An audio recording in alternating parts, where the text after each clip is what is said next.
마음 졸이던 KF-21의 첫 날개짓이 성공적으로 끝나면서 전 세계의 화제가 되고 있습니다. 세계적인 경제지 블룸버그도 KF-21의 첫 비행에 대해 대서특필의 화제가 됐는데요. 또한 영국의 사출 장치를 만드는 회사인 마틴 베이커도 KF-21의 비상과 함께 대대적인 홍보에 나서고 있는 상황입니다. 일본의 군사 전문지도 KF-21의 초도 비행에 대한 반응을 보였는데 일본 네티즌들이 상반되는 반응을 보이며 서로 언쟁이 일어난 상황입니다. 일부 한국 KF-21을 무시하는 일본 네티즌들은 공개된 영상에서 KF-21의 랜딩 기어가 접히지도 않는다면서 또 작년 누리호와 마찬가지로 90% 성공이냐는 식으로 조롱했지만 한국의 간단한 반박에 완전히 참교육당했는데 한번 자세하게 알아보겠습니다. 2022년 한 해는 굉장히 의미가 깊은 해가 될 것 같습니다. 얼마 전 손흥민이 아시아인 최초로 유럽 최고 리그인 프리미어리그 득점왕을 했고 누리호는 궤도에 위성을 올려놓는데 성공하며 한국이 호주에 진출했습니다. 19일에는 그토록 영원하던 한국 공군의 첫 국산 전투기 KF-21 보라매가 첫 비행에 성공했는데요. 방위사업청은 한국형 전투기인 KF-21이 19일 오후 3시 40분에 이륙해 4시 13분 착륙해 최초 비행에 성공했다고 사람들 앞에서 발표했습니다. 방사청은 이번 최초 비행을 통해 한국형 전투기 개발은 비행시험 단계에 돌입하게 되었고 2000여 회에 달하는 비행시험을 통해 비행 영역을 확장하고 각종 성능 확인 및 공대공 부장 적합성 등을 확인하면 2026년 체계 개발이 종료될 예정이라고 다시 한번 확인시켜줬습니다. 방사청 관계자는 최초 비행 성공은 4.5세대 첨단 전투기의 국내 개발 능력이 첫 비행으로 실현되는 순간이라며 한국형 전투기 개발 성공에 한 단계 더 가까워지면서 국내 항공기술의 새로운 도약과 첨단 강군으로의 비상을 상징한다고 말했는데요. 이에 대해 세계적인 경제지 블룸버그도 KF-21의 초도 비행을 대서특필의 화제가 되고 있습니다. 매체는 F-35에 대한 한국의 저렴한 대안이 첫 시험 비행을 했다라는 제목의 글을 게재하면서 한국이 전 세계에 미국의 의존도를 낮출 수 있는 자국산 전투기 초도 비행을 성공시켰다며 이는 전 세계에 큰 파란을 일으킬 시작이라고 설명하고 있습니다. 그러면서 블룸버그는 한국의 KF-21이 록히드 마틴사의 F-35보다 싼 가격을 앞세워 5세대 전투기를 살 수 없는 국가들에게 공군 현대화라는 옵션을 제공할 것이라 예측했는데요.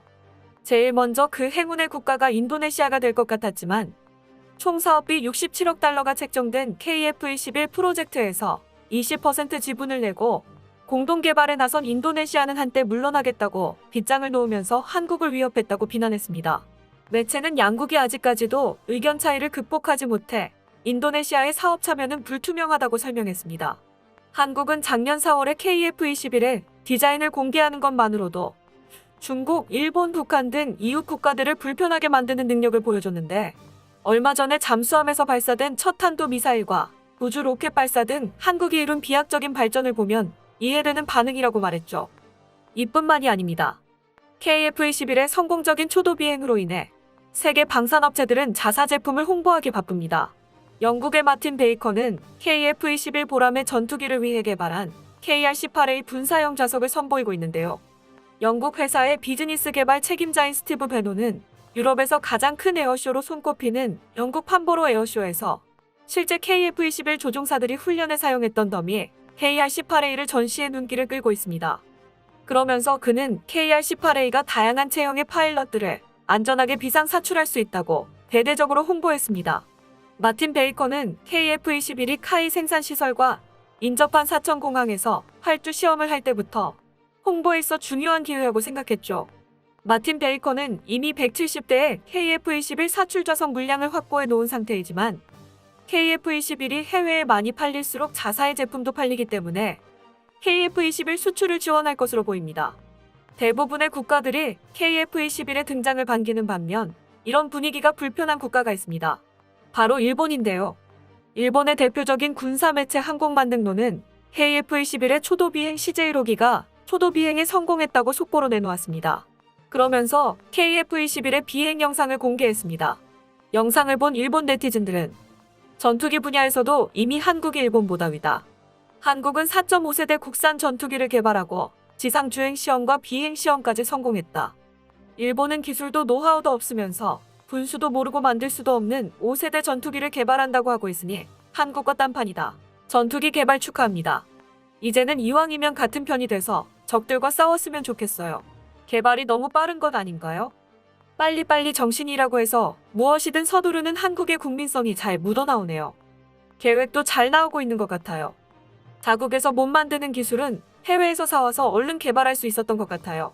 그것이 일종의 최적의 값일 수도 있죠. 무기 개발은 취미가 아니고 필요하다면 기존 기술에서 뚝딱 만드는 것이 좋다고 생각합니다라는 등 한국의 개발 속도에 놀라는 분위기입니다. 일본 네티즌들은 대체로 축하한다는 분위기를 보이고 있지만 이상한 점이 있다고 의혹을 제기하는 반응도 있었습니다. 공개된 영상에서는 KF-21의 랜딩 기어가 펴진 상태로 비행했기 때문인데요. 또한 그들은 KF-21이 시속 400km로 비행했다는 것에 초점을 모으면서 한국이 작년 누리호 때와 같이 또 KF-21의 90% 성공을 주장하고 있다고 문제를 제기하고 있습니다. 하지만 이는 초도 비행 전 카이에서 랜딩 기어를 접지 않고 비행할 것이라 발표했으며 대부분 시제기들은 혹시 모를 일에 대비해 랜딩 기어를 편 채 초도 비행을 진행하는 것으로 알려졌는데요. 여기에 최근 인도네시아 공군이 운용하는 T-50 훈련기가 추락해 인니 조종사가 순직하는 일을 거론하며 한국의 항공기 기술이 떨어진다고 조롱하고 있습니다. 한국 국방부는 기체 자체에 문제가 없다고 말한 뒤 조종사가 안전 확인을 게을리한 결과라고 즉각 반응했습니다. 마치 삼성 휴대폰 세탁기나 현대자동차의 전기자동차처럼 모든 K 대응이 동일해 예측이 가능하네요. 인도네시아는 이로써 T-50I의 두 번째 추락사고, 싸구려 물건을 사서 돈을 잃기는커녕 목숨을 잃고 있네요. 이래도 KF-21을 믿나요? 인도네시아 실하는 반응을 보였습니다. 이번 인도네시아 T-50 추락 사고에 대해 정확한 원인은 밝혀지지 않았지만 한국의 전투기 기술에 문제가 있었다고 생각하는 일부 일본의 생각과 달리 전문가들은 조종사가 중력에 의해 의식을 상실해 일어난 사고로 보고 있습니다. 조종사들은 기체가 급상승하거나 고속으로 기동하면 인체에 작용하는 중력 가속도가 증가하는데 이때 혈류가 머리로 가는 것이 아니라 하체에 쏠리면서 기절하는 경우가 발생합니다. 이는 전투기 조종사들에게 최악의 상황으로 잠깐이라도 기절하면 사고로 이어질 수 있어 중력가속도 내성 증진 훈련은 조종사들에게 필수 훈련으로 알려졌습니다. 여기에 인도네시아 조종사가 복자기인 T-50을 왜 혼자 조종했는지 의문이 든다며 인도네시아 공군의 문제는 없는지 확인해 볼 필요가 있다고 설명하고 있는데요. 실제 항공기의 기술은 일본이 한국보다 더 떨어지는 것으로 알려졌습니다. 얼마 전 미쓰비시 중공업이 만든 일본의 대표 전투기 F2는 비행 중 갑자기 캐노피가 떨어져 나가는 사고가 났으며 가와사키 중공업에서 만든 P1 초계기는 앞쪽 랜딩 기어가 나오지 않아 착륙 중 활주로를 이탈하는 사고를 냈죠. 또한 일본이 개발한다고 말한 6세대 전투기 F3도 개발이 불투명하다는 평가가 나오고 있습니다. 한 일본 전문가는 현실적으로 일본은 영국 템페스트에 편승하고 있는 입장이라고 말해 눈길을 끌었습니다. 6세대 전투기 개발에서 영국은 한국과 같은 입장이며 일본은 인도네시아와 같은 위치에 있는 것인데요. 그는 영국은 일본의 기술이 없어도 템페스트를 개발할 수 있지만 일본은 영국의 기술이 없으면 차기 전투기 개발이 불가능하다고 말해 충격을 주고 있습니다. 인도네시아와 일본의 차이점은 투자에 있지만 일본은 막대한 자본을 투자해도 그에 맞는 결과를 내지 못해 비판을 받고 있죠. 일본 일각에서는 개발도 못하는 F3 개발 대신 미국으로부터 F-21을 사는 것이 더 싸고 확실한 대답이 될 수 있다고 설명하고 있습니다.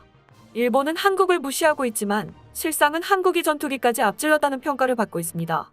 한국 공군은 2026년쯤 KF-21의 2,000회 이상 시험 비행이 완료가 되면 2032년까지 총 120대를 도입해 F-4, 5 등 노후 전투기를 우선 교체한다는 계획입니다. KF-21은 첫 비행 이후 2026년까지 약 2,000여 소티 시험 비행이 이뤄질 때 이 과정을 통해 비행 성능과 조종 특성을 검증받게 되는데요. 시험 비행이 진행되는 중에도 KF-21에 탑재되는 장비들의 미세한 오류까지 잡아내 성능을 극대화하기 위한 지상 시험이 계속될 예정입니다. 이후 내년 후반기 잠정 전투용 적합, 2026년 최종 전투용 적합 판정을 획득하고 2028년까지는 추가 무장 시험을 이어가게 됩니다. KF-21에 탑재할 장거리 공대지 미사일 등의 무기 체계도 함께 개발되고 있는데 공대공 미사일, 공대지 폭탄, 공대지 미사일 등 총 13종입니다. KF-21에 장착될 공대지 미사일은 장거리 공대지 미사일 2차 사업을 통해 국내에서 개발할 예정인데요. 군은 기존의 초음속 미사일보다 2배 이상 빠른 극초음속 미사일도 KF-21에 장착한다는 계획을 가지고 있으며 서울 상공에서 250km 떨어진 평양에 북한 지휘부를 향해 발사하면 1분 15초 만에 도달할 수 있습니다. KF-21이 실제로 비행하면서 한국형 전투기 무기들의 개발이 빠르게 이루어질 텐데요. 또 한 번 발전하는 한국에 다시 한번 놀라며 모든 연구원들과 개발자들, 조종사 등 모든 종사자분들께 박수를 보냅니다. 끝까지 시청해주셔서 감사합니다.